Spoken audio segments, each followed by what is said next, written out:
Assalamualaikum warahmatullahi wabarakatuh. Alhamdulillah senang bertemu dengan ikhwatu iman dalam channel YouTube Amanu Voice. Kali ini dalam rubrik tanggap ya kita akan mengangkat tema apakah kita perlu membela Allah. Ikhwatu iman yang berbahagia, video kali ini adalah tanggapan atas cuitan kontroversial seorang politikus di Twitter pada hari Selasa 4 Januari tahun 2022, yaitu tweetannya saudara Ferdinand Hutahian ya. Yang mencuit dalam Twitternya itu adalah kasihan sekali Allahmu, ternyata lemah, harus dibela. Kalau aku sih Allahku luar biasa, maha segalanya. Dialah pembelaku selalu dan Allahku tak perlu dibela. Demikian bunyi cuitan yang kini sudah dihapus oleh Ferdinand. Namun jejak digitalnya masih membekas karena sudah di-screenshot dan disebarkan di internet. Ikhwatu iman yang berbahagia, sontak saja cuitan tersebut memunculkan kegaduhan di dunia maya. Karena cuitan tersebut mengandung unsur sara, suku, agama, ras, dan antar golongan. Terutama umat Islam yang merasa Tuhannya dianggap lemah, karena itu harus dibela. Ya. Apalagi dalam cuitannya Ferdinand memberikan perbandingan dengan Tuhannya Ferdinand. Ya, memang nasib umat Islam di Republik ini sering menjadi objek penistaan, objek penghinaan, dan bahkan pembantaian. Atas dasar cuitan tersebut, Ferdinand dilaporkan ke kepolisian pada tanggal 5 Januari tahun 2022. Sementara Ferdinand juga mengklarifikasi pada tanggal yang sama dalam videonya di YouTube ya, yang mengatakan begini, kemarin saya sedang banyak beban, tapi sekarang sudah tidak apa-apa. Saya minta maaf kepada siapapun yang merasa cuitan saya mengganggu atau membuat siapapun menjadi tidak nyaman. Tapi intinya bahwa itu adalah dialog imajiner antara pikiran dan hati saya, bukan untuk menyerang siapapun, pungkasnya. Nah, pada tanggal 10 Januari, polisi menetapkan Ferdinand sebagai tersangka setelah memeriksanya selama lebih dari 12 jam. Ya, setelah ditetapkan jadi tersangka, polisi langsung menahan Ferdinand di rumah tahanan Mabes Polri. Ya. Oleh karena itu, maka sekarang sudah menjadi ranah hukum masalah Ferdinand tersebut dengan ancaman 10 tahun penjara dengan pasal ujaran kebencian. Karena itu saat ini kita tidak berkonsentrasi pada cuitannya.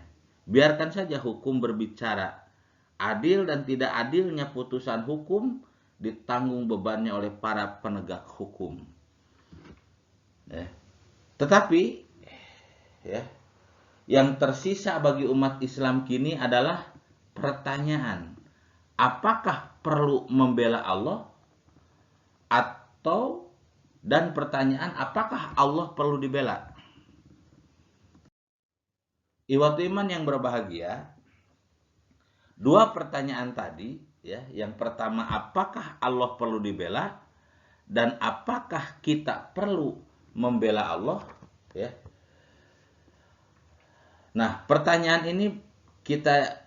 yang pertama ya, apakah Allah perlu dibela? Ya, tentu saja jawabannya tidak.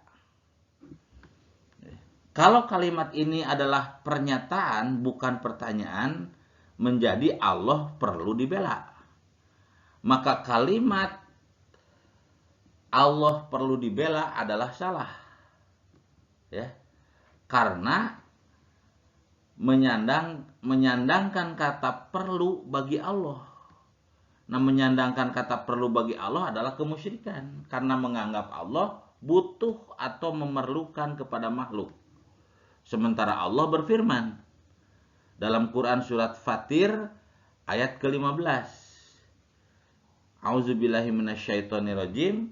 Ya ayuhan nas, hei manusia, antumul fuqara, kalian itu fakir berkehendak, ilallah kepada Allah. Wallahu huwal ghaniyul hamid, dan Allah adalah al-ghani, yang maha kaya, artinya tidak memerlukan sesuatu pun, al-hamid, lagi maha terpuji.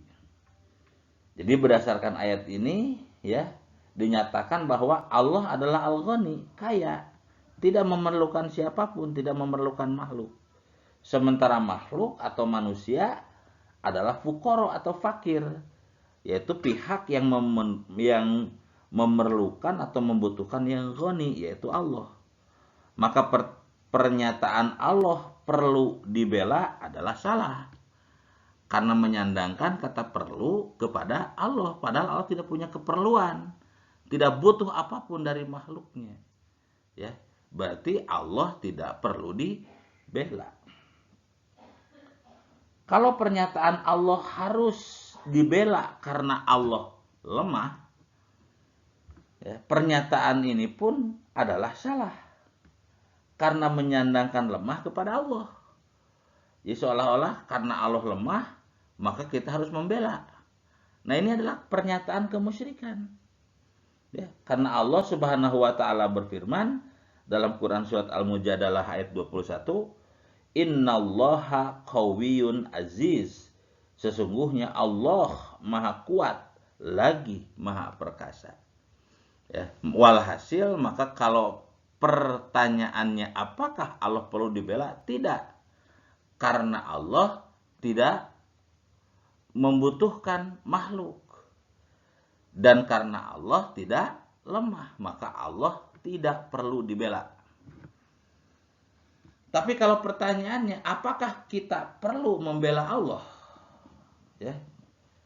Pertanyaan ini berbeda dengan pertanyaan sebelumnya. Pertanyaan ini jawabannya adalah perlu dan wajib kita membela Allah Ta'ala. Ikhwatu iman yang berbahagia, mengapa saya katakan wajib? Ya, wajib karena diperintah oleh Allah Subhanahu wa taala dalam Quran surat 61 surat As-Saff ayat yang keempat. Ya, Allah berfirman, ya ayyuhalladzina amanu, hei orang-orang yang beriman, kunu ansarallah, jadilah kalian semua pembela Allah. Kama qala Isa bin Maryam lil hawariyin, sebagaimana ucapan atau perkataan Isa ibnu Maryam lil hawariyin kepada pengikut-pengikutnya yang setia. Man ansori ilallah, siapa yang akan menolongku, ya, siapa yang akan menolongku ilallah, untuk menegakkan agama Allah. Qolal hawariyun, hawari atau para pengikut setia Nabiullah Isa mengatakan, nahnu ansorullah, kami adalah ansor-ansornya Allah, kami adalah pembela Allah. Fa'amanat ta'ifatum min bani Israel wa kafarat ta'ifah, maka sebagian ada orang yang beriman dan sebagian lagi ada orang yang kufur di kalangan Bani Israel. Fa ayyadna alladzina amanu ala aduwihim fa asbahu dhahirin. Maka Allah memberikan kekuatan kepada orang yang beriman, menyokong orang yang beriman ala aduwihim, menghadapi musuh-musuh mereka, fa asbahu dhahirin, sehingga orang yang beriman mencapai kemenangannya. Ikhwatu iman rahimakumullah, dalam ayat ini ya, Allah Subhanahu wa taala berfirman, kunu ansarallah, jadilah kalian ansor-ansor Allah.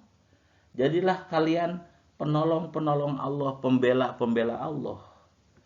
Jadi apakah kita perlu membela Allah? Ya, maka jawabannya wajib.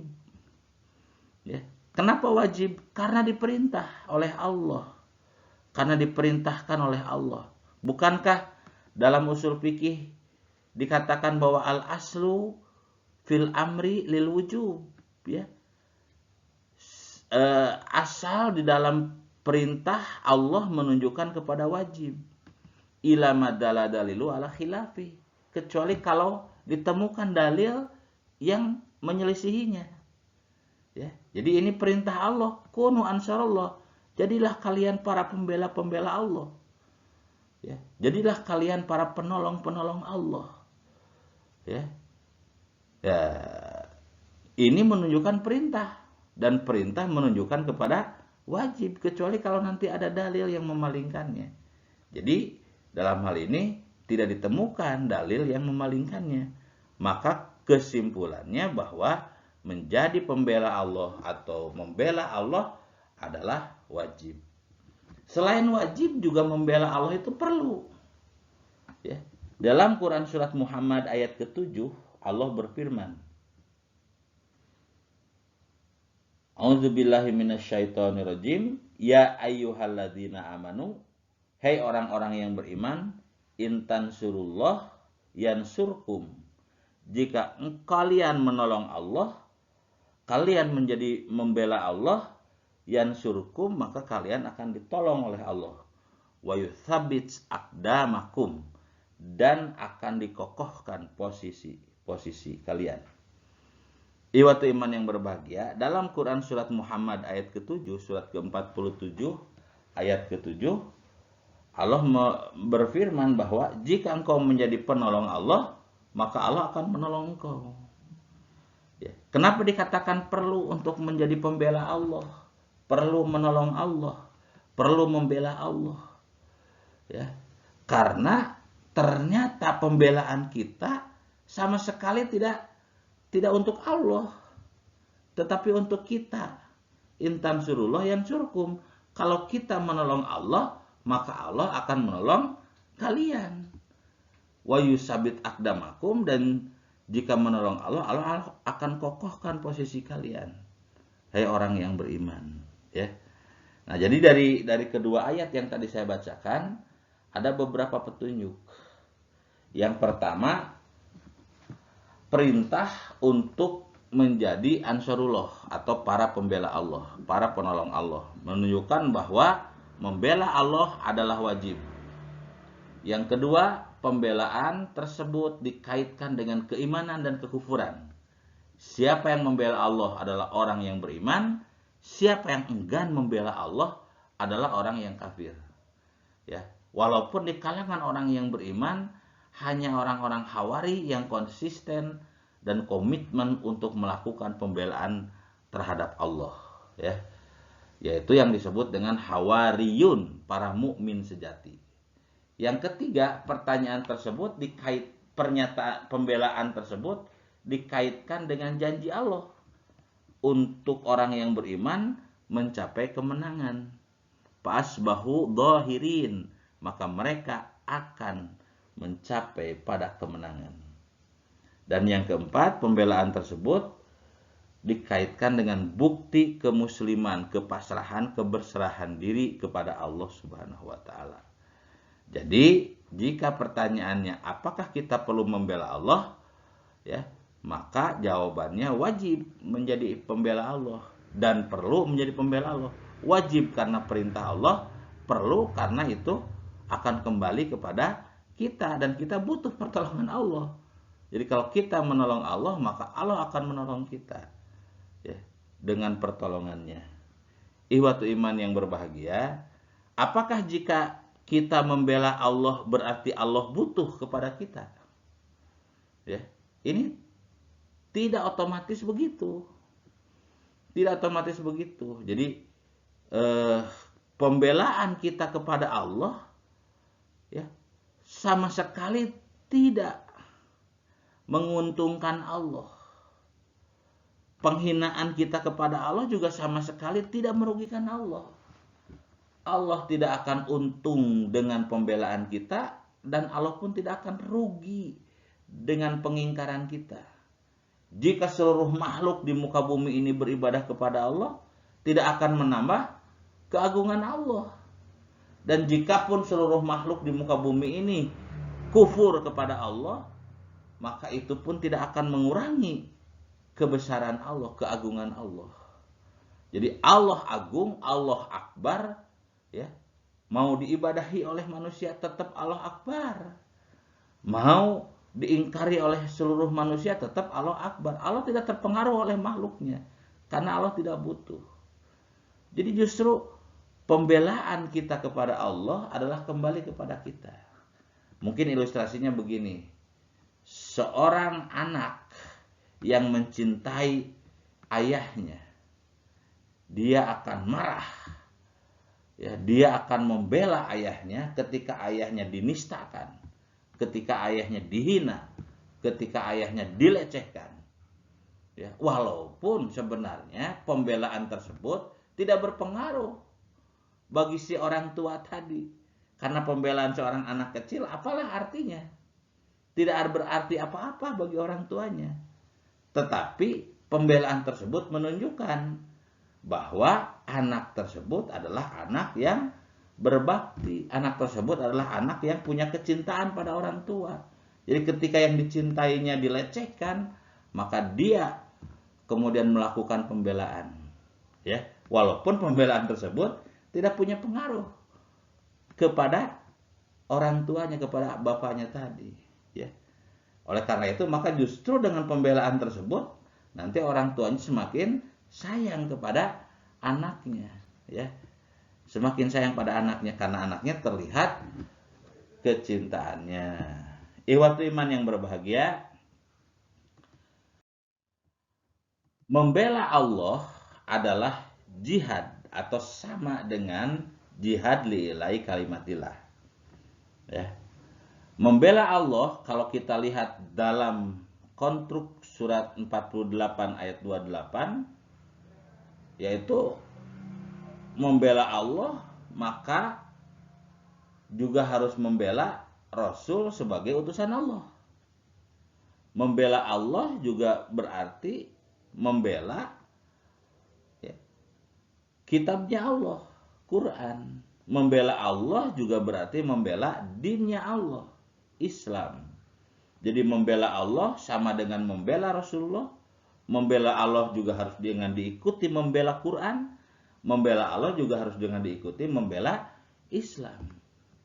Ya, karena dalam surat 48 dikatakan huwaladzi arsala rasulahu, dia Allah yang telah mengutus rasulnya, bil huda dengan petunjuk yaitu Quran, wa dinil haq dan din yang hak yaitu Islam.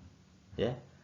Nah, kemudian liyudhirahu ala dini kulli, ini perintah, ini menjadikan isyarat untuk melakukan pembelaan terhadap Islam, bahwa Allah harus dibela, diperjuangkan, Rasulullah, kitabullah dan dinullah harus diperjuangkan, sehingga keempat ini menjadi tegak di muka bumi, ya. Nah, membela Allah itu berarti menegakkan, membela Rasulullah berarti menegakkan kitabullah dan dinullah, ya. Membela risalah yang dibawa oleh Rasulnya, ya. Ikhwatu iman yang berbahagia, ya. Karena membela Allah sama dengan jihad lillahi kalimatillah. Jihad itu ada dua sifat. Ke dalam adalah membina umat Islam, ya. Keluar artinya melawan musuh, ya. Jadi ke dalam adalah membina umat Islam, keluar melawan musuh. Ya, jadi melawan musuh itu siapa? Mereka yang senantiasa memberi fitnah. Mereka yang senantiasa melecehkan, menistakan, menghancurkan, ya, keempat tadi, ya. Menghancurkan Allah maksudnya menistakan, menghina Allah, menghina asmanya, menghina sifatnya. Ya. Memfitnah Rasulullah artinya menghinakan Rasul, menistakan Rasul. Menghina kitabullah dan dinullah artinya adalah orang yang tidak menegakkan dinullah dan kitabullah, atau menghinakan, menistakan kitabullah dan dinullah, ya. Jadi sifat jihad itu ada dua. Ke dalam adalah dalam rangka membina umat Islam, keluar dalam rangka melawan musuh-musuh Islam yang senantiasa melemparkan fitnah, ya. Mudah-mudahan video ini adalah salah satu bagian dari usaha untuk melawan musuh sekaligus membentengi umat Islam, ya. Agar memahami bahwa memang wajib dan perlu untuk menjadi pembela Allah, wajib dan perlu untuk menjadi ansarullah, ya. Kemudian jihad juga bentuknya ada dua. Seperti Rasulullah ketika di Mekah itu adalah dakwah. Malah dilarang oleh Rasulullah oleh Allah Subhanahu wa taala untuk melakukan qital. Tetapi setelah di Madinah maka diizinkan, bahkan sampai diwajibkan untuk berperang. Ya. Jadi bentuk jihad itu ada dua, ada dakwah, ya, dan ada qital, yaitu perang konvensional melawan musuh, ya. Dan alat untuk dakwah itu bi amwalikum wa anfusikum, dengan harta dan anfus dan diri-diri kalian. Dengan harta itu adalah dengan menginfakkan hartanya di jalan Allah, mendonasikan hartanya untuk perjuangan pembelaan Allah, pembelaan Islam, ya, dan juga memperjuangkan dengan dirinya. Ikhwatu iman yang berbahagia, ini saja yang bisa saya sampaikan, ya, dalam rubrik tanggap menanggapi cuitan kontroversial dari seorang politikus mantan kader Partai Demokrat, ya. Kesimpulannya dari sini maka jangan menjadi bias, ya, bahwa membela Allah atau menjadi pembela Allah adalah wajib dan perlu. Dan membela Allah berarti harus membela Rasulullah, membela kitabullah, dan membela dinullah. Membela Rasulullah karena dia adalah utusan Allah, membela kitabullah atau Quran karena itu adalah kitab Allah, membela Islam karena itu adalah dinullah, ya. Mudah-mudahan ikhwatu iman yang berbahagia menjadi paham dan mengerti, ya, dan mudah-mudahan video ini bermanfaat bagi izzul Islam wal muslimin, ya, bagi kejayaan Islam dan kaum muslimin. Billahi fisabilil haq. Wassalamualaikum warahmatullahi wabarakatuh.